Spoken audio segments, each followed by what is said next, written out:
Саламатсыздар урматтуу Чалкан медиа каналынын көрөрмандары, өлкөбүздө алынган акыркы сааттагы жаңылыктар менен сиздерди тааныштырабыз. Биздин каналыбызга катталып, ой пикирлериңиздер менен бөлүшүңүздөр. Камчы Бекташиев Муктаж үй-бүлөгө 1 бөлмөлүү батирдин ачкычын тапшырды. Бүгүн министрлер кабинетинин төрагасынын орун басары Улуттук коопсуздук мамлекеттик комитетинин төрагасы Камчы Бекташиев Муктаж болгон үй-бүлөгө 1 бөлмөлүү батирдин ачкычын тапшырды. Атайын кызматтан билдиришкендей, буга чейин үстүбүздөгү жылы 7 февралда 1990 жылы туулган Махратбек кызы Канышай аттуу жаран Улуттук коопсуздук кызматынын төрагасы Камчы Бекташиевке кайрылып, ал бала кезинен көзүнүн көрүүсү начар экенин, 3 баланы жалгыз тарбиялап жатканын, ошондой эле улуу кызы да бала кезинен майып экенин, Бишкектеги угуусу начар жана кечирээк укпай калган балдардын мектеп-интернатында окуп жатканын билдирген. Учурда балдары менен убактылуу батирде жашап жатат. Канышай Махратбек кызынын туруктуу жумушу жок, бирок кайрымдуу жарандар тарабынан үй-бүлөсүн багууга, дарыланууга көмөктөшүү максатында кайрымдуулук уюмдарына кайрылып келишкен. Буга чейин алар турак жай маселесине байланыштуу да жардам сурап кайрылышкан, бирок натыйжа болгон эмес. Улуттук коопсуздук кызматынын төрагасы Махратбек кызынын Муктаж үй-бүлөсүнө батирдин ачкычын тапшырып, каалоо тилектерин айтты. Өз кезегинде Махратбек кызы УКМКнын төрагасы Камчы Бекташиевке турак жай менен камсыз кылууга көмөк көрсөткөндүгү үчүн терең ыраазычылыгын билдирди. Квартиралап жашап жүрдүм, бирок квартиралап жашаган өтө оор экен мен үчүн. Жалгыз бой энеге кээде төлөй албай калам, кээде квартиранттар кыстайт, кыйнайт, төлөгүлө деп шаштырат. Анан элден жардам сурап атып төлөп аттым. Анан акырында уже айлам кетип ошо Камчы Бекташиевке кайрылдым. Бирок өтө ыраазычылыгымды билдирем. Сразу менин эмемди эки кылбай, жообумду кабыл алып, арызымды кабыл алып, мына ушундай жаркыраган үйгө туш келтирди. Ыраазычылыгымды билдирем, урматтуу Камчы Бекташиев, сизге Аллахым ыраазы болсун. Менин сөзүмдү эки кылбай, ушинтип мага ыйык коросо күнү белек кылып жатасыз. Бактылуу болуңуз, үй-бүлөңүз менен аман болуңуз. Көп жашаңыз. Жалал-Абадта сойкулук менен алектенген 2 кыз кармалды. Бул тууралуу Жалал-Абад облустук ички иштер баш башкармалыгынан билдиришти. 26 февраль күнү милицияга Жалал-Абад шаарындагы көп кабаттуу үйлөрдүн биринде массаж жасоо боюнча кызмат көрсөтөбүз деп сойкулук менен алектенип жүргөндөр тууралуу маалымат түшкөн. Аталган маалымат боюнча Кылмыш жаза кодексинин 160-беренеси сойкулукка жана ыпластыкка көмөктөшүү менен катталып, кылмыш иши козголгон. Кылмышка шектүү катары Ала Бука районунун 1995 жана Ноокат районунун 2002 жылы туулган тургундары аныкталган. Тергөө амалдарынын жүрүшүндө 30 жаштагы кыз 2012 жылдан бери, ал эми 2002 жылы туулган кыз 2023 жылдан бери сойкулук менен алектенип келишкендиги маалым болгон. Москва шаарында жашап жана эмгектенесизби? Медициналык кызматтар керек, бирок алар сизге кымбат жана сапатсыз сезилет. Умбем клиникалар тармагы сиздерге өз кызматтарын сунуштайт. Бүгүнкү күндүн талабына жооп берген заманбап жабдыктар менен кесипкөй дарыгерлер сиздерди күтөт.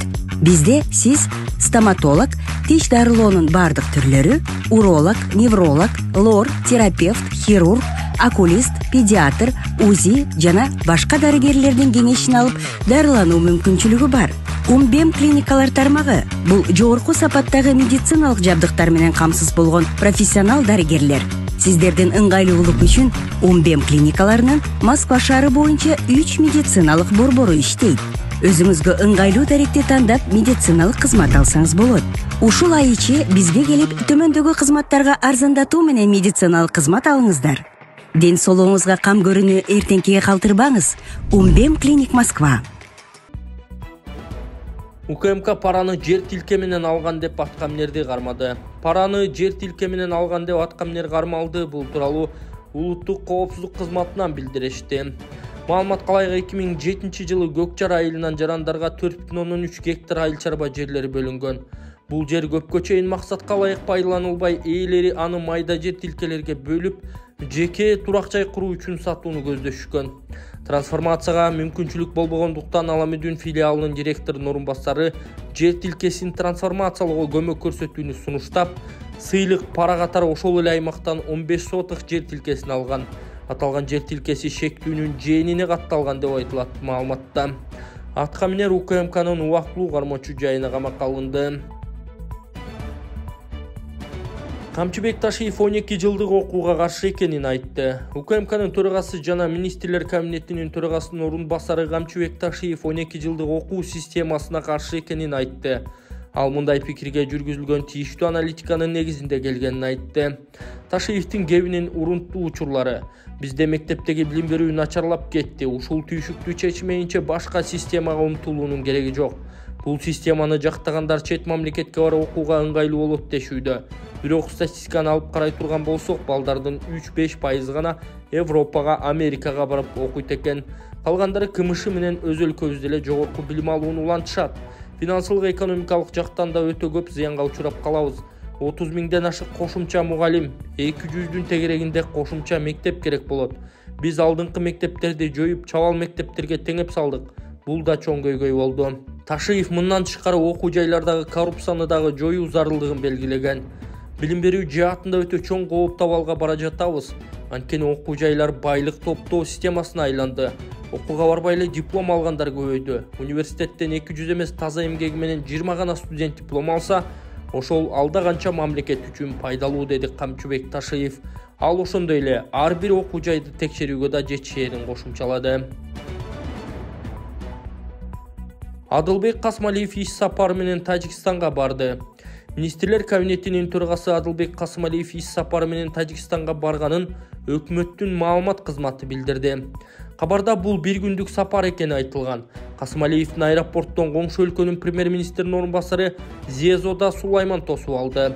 Сапардын алкагында Касмалиев Тажикстандын өкмөт башчысы Кохир Расулзода менен тар жана кеңейтилген форматтарда сүйлөшөрү каралган.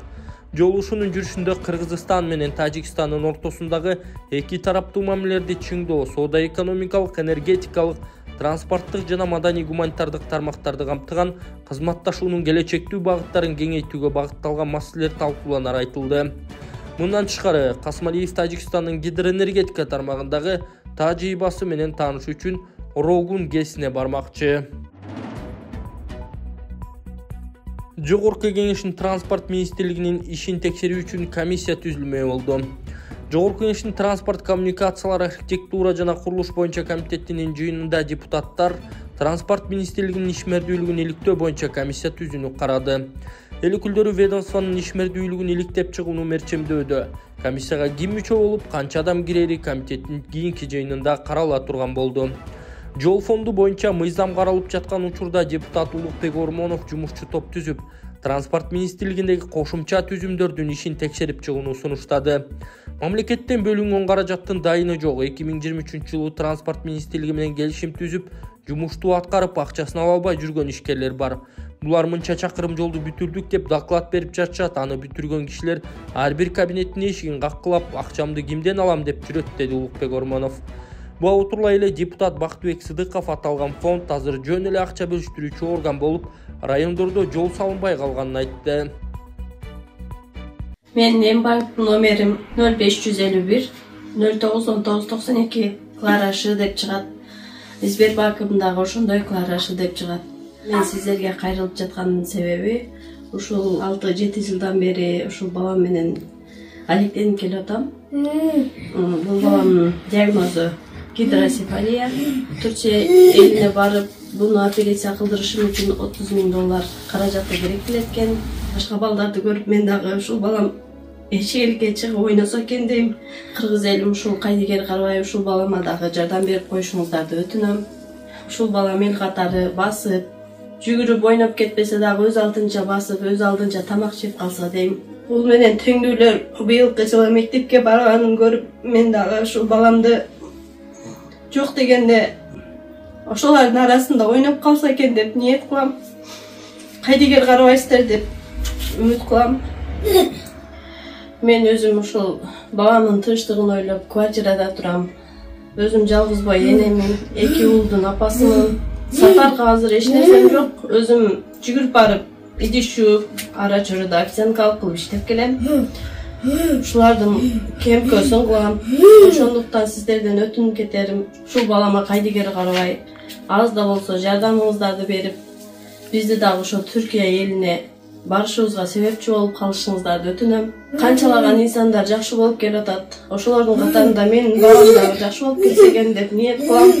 Дуаңыздарды берип, ушул бизге дагы кайдыгер карабай, жардамыңыздарды берип коюшуңуздарды өтүнөм. Кыргызстан менен Тажикстан сооданы 500 миллион долларга жеткирүүнү талкуулады. Кыргызстан менен Тажикстан 2030 жылга чейин товар жүгүртүүнү 500 миллион долларга жеткирүүнү пландап жатат. Бул тууралуу эки өлкөнүн премьер-министрлери Адылбек Касмалиев менен Кохир Расулзоданын тар чөйрөдөгү жолугушуусунда айтылганын өкмөт билдирди. Эсиңиздерге салсак, 4 мартта Касмалиев Душанбеге бир күндүк жумушчу сапары менен барган.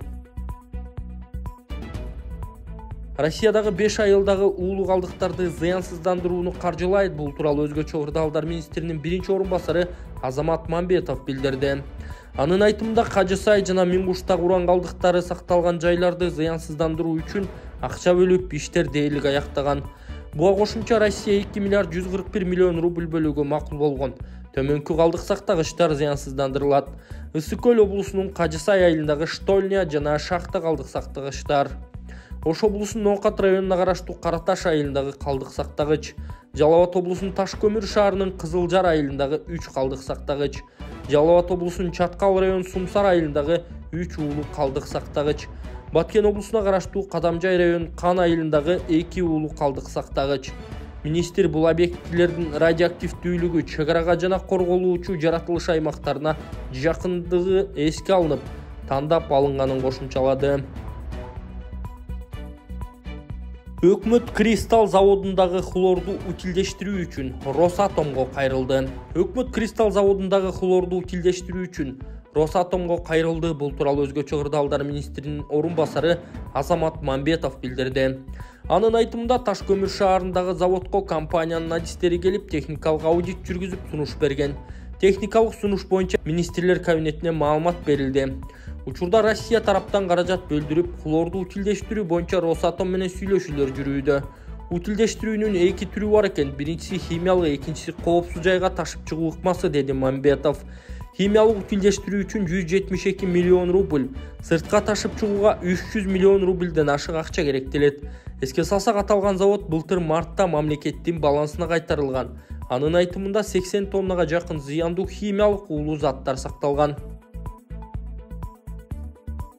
Бишкек мэриясы 296 миллион сомго 3 көпүрө курууга тендер жарыялады. Бишкек мэриясы калаанын чыгышында 296 миллион сомго 3 көпүрө курууну мерчемдеп жатат. Ал үчүн тендер жарыяланды. Маалыматка ылайык 3 объект үчүн муниципалитет 296 миллион сом бөлүнүп пландаштырууда. Курула турган көпүрөлөр Ауезов көчөсүндөгү Жеп каналы аркылуу, Шүкүров көчөсүндө Медерев көчөсүнө чыгуу менен, Жибек жолу проспектисинде Аламүдүн дарыясында. Анткени менен тендердик арыздарда долбоорду аяктоо мөөнөттөрү көрсөтүлгөн эмес. Толубай Бакасовдун ден соолукту чыңдоо борбору. Кытай элдик ыкмасы менен гайморит, грыжа, артрит, остеохондроз, куяң, тизе муун, простатит ооруларын дарылоо жана айрыкча улгайган адамдардын кан айлануу системасын жакшыртуу. Мындан сырткары бизде косметология жана ашыкча салмакты кетирүү процедуралары бар. Гайморитти дарылоо ыкмасы. Мурун көңдөйүндөгү ириңдерди жибитүү үчүн от жагуу. Андан соң табигый таза чөптөн жасалган порошок менен ириңди сыртка алып чыгаруу. Грыжа, остеохондроз, тизе муун жана суук тийген ооруларды дарылоо ыкмасы. Ооруган жерге гандин, же жөнөкөй тил менен айтканда, дары чөптөргө сугарылган таякчалар менен массаж жасоо. Андан кийин от жагуу.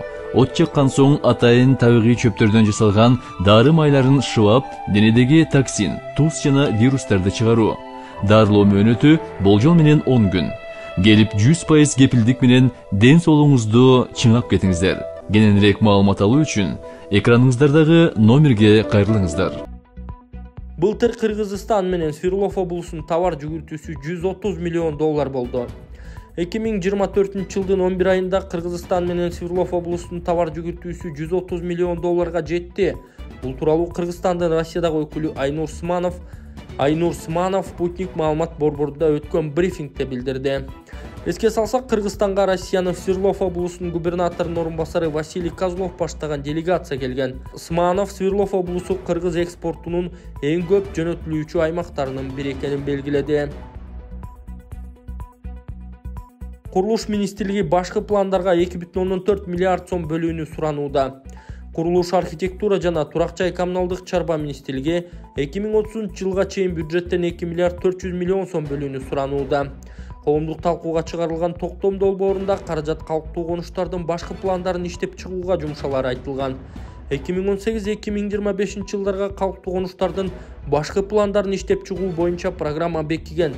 Анын алкагында 246 башкы план даярдалмакчы, анын 147си ушул тапта иштелип чыгууда. Жалпы жолунан бүгүнкү күнгө карата 1548 калктуу конуш башкы плансыз калган деп жазылган документтин негиздемесинде. Ошондой эле программанын алкагында 2025 жылга чейин каралган каражат толук бөлүнбөй 441 миллион сом берилбей калганы айтылган. Башкача айтканда, жыл сайын 40-50 миллион сомдой, кээде таптакыр эле эч нерсе бөлүнбөй калып турган. Мындан программа толук ишке ашпай, аны 2026-2030 жылдарга карата узартуу зарылдыгы жаралган. Бул максаттарга бюджеттен жыл сайын 480 миллион сомдон бөлүнүшү шарт. Анын 180 миллиону топографиялык изилдөөлөр, калганы башкы план иштеп чыгуу үчүн сарпталар айтылган. Жетекчилик кызматтарга тажрыйбасы жокторду дайындоого уруксат берүү сунушталууда. Министрлер кабинетинин төрагасы жана мүчөлөрүнө тажрыйбасы жокторду дайындоого уруксат берүү сунушталууда. Мыйзам долбоору Жогорку Кеңештин сайтына жайгаштырылды.